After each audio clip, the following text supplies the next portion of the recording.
Hello and welcome to this week's special edition of NCBA's Cattlemen to Cattlemen. I'm Kevin Ochsner. Thanks for joining us. Over the years, the National Cattlemen's Beef Association has been blessed with many great individuals who work countless hours on behalf of the beef industry. It starts at the top with the president, the person who each year serves as the face of the organization. Today, we're going to take a look back at some of the recent NCBA presidents and see what life is like back home on their operations. We'll share the stories that were created at the time each of these leaders was about to take the reins as NCBA president. First, we turn back the clock to 2012 and head to Nebraska and the home operation for J.D. Alexander. J.D. Alexander believes his part of eastern Nebraska is one of the best places in the world to raise cattle. We're above the Ogallala Aquifer, which is a natural underwater lake, which allows us to have irrigation wells that not very deep to irrigate the ground. That, of course, grows the corn to feed the cattle. Where there's corn, the ethanol industry has popped up, and we're very heavily users of the ethanol byproducts. The other thing that's very unique about us is we have access to a lot of feeder cattle. You know, we can go in a big radius, and anymore the trucking seems to be a non-issue, that we'll haul cattle for 1,000 miles to come into our feedlot. And the final really good thing about our location and in our feedlot is when we go to our final product and sell to the packers, we have 5 major packers within 150 miles that we have an opportunity to sell to. A third-generation cattle feeder, J.D. was born and raised on his family's operation and has spent most of his life here. Today we're about a 5,000 head feedlot. We'll try and market around 12 to 13,000 or so head of cattle a year. We also have 2,000 acres of row crop, which we primarily grow as corn. We feed it all to our cattle, plus we have to buy about another fair amount to utilize all of it. So we're a very family-oriented operation. Along with his wife Deb and their children, J.D. is working to ensure the next generation of Alexanders will be able to stay in the cattle industry. And he says that's one of the reasons he's been active for years in the National Cattlemen's Beef Association. I guess I got started very young. I liked it. It gave me a chance to meet other people in our business, professionals and so on. Opened up a different array of things that you can do to affect your business. And I kind of just enjoyed that, liked the people, and so I've been involved in it ever since. Very much looking forward to the next year as serving as president of NCBA. As NCBA president, J.D. will spend much of the year on the road, traveling to represent the industry's interests at home and abroad. It's something his family says he's well prepared for. It's something that I'm really glad for him to do. Really, there's no better man for the job. He knows all facets of the beef industry inside and out. He's been kind of stepped his way up through the program, started on local levels, worked up to state, national, and now, of course, becoming president of NCBA, he's kind of done it all. And it's not very often that a son gets to say he's proud of his father. Usually it's the other way around. So it truly makes me feel good to say, my dad is doing something this great. Whatever he wants to get done, he'll get done.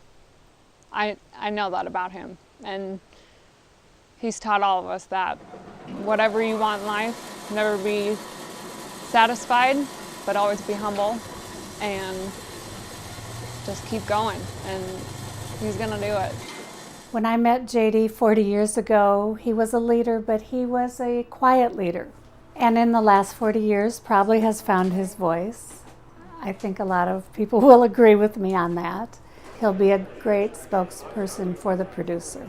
He's very concerned about the industry. It's his passion, it's his love.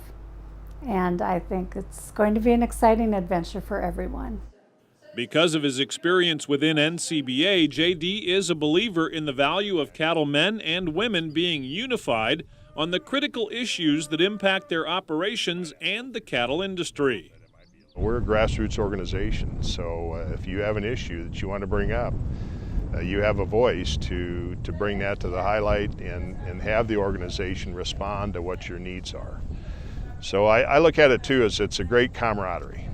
You know, I'm a believer in working with your fellow neighbors and working together and joining forces and having something very worthwhile fighting for. There's power in numbers, and you will find your voice in the numbers. JD will be very approachable as far as leading the organization. He'll listen to you, listen to your concerns. It's hard to get things accomplished on your own, and I think NCBA has the best interest of all producers involved in the industry.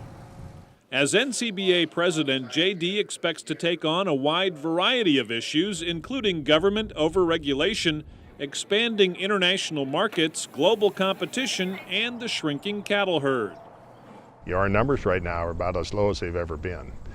And the concern is if you create such a demand, you just want to make sure you can be able to supply it as well. Being NCBA president will mean a lot of time on the road for JD, but that's something he's used to, thanks to another of his passions. So I enjoy going out and motorcycling. It's a good way to be out in the open. Can do it pretty easily from this part of the world. But I really do enjoy going on trips in particular. I've got some friends that we usually go on a trip about once a year and see some very beautiful country across the United States. JD's passion for the industry, his depth of experience, and his ability to connect with others all have prepared him for his new role as NCBA president. And his love of family will help him stay connected to home. It's going to be tough, but thank goodness for technology. He's already gone quite a bit even in this last year. And so with technology, there's always cell phones, email, text. They're great tools for this job. And so even when there's questions, he's only a phone call or a text away. JD's a huge family man, and that's, family is what got him to where he is today. And I know he won't ever forget it, but that's one thing I always remind him is there's always people back here who love and think about him even when he's 2,000 miles away overseas. I've always been a believer in being part of something bigger than just yourself. And I guess it kind of got instilled in me early on, actually, before I actually came back to the operation, is you have professional organizations that look out for the betterment of your industry. And I realized that you really need this. You need camaraderie. You need to have fellow cattlemen work together to work for the betterment of the industry to make it a better place to work in. Reporting from Pilger, Nebraska, I'm Brian Baxter for NCBA's Cattlemen to Cattlemen.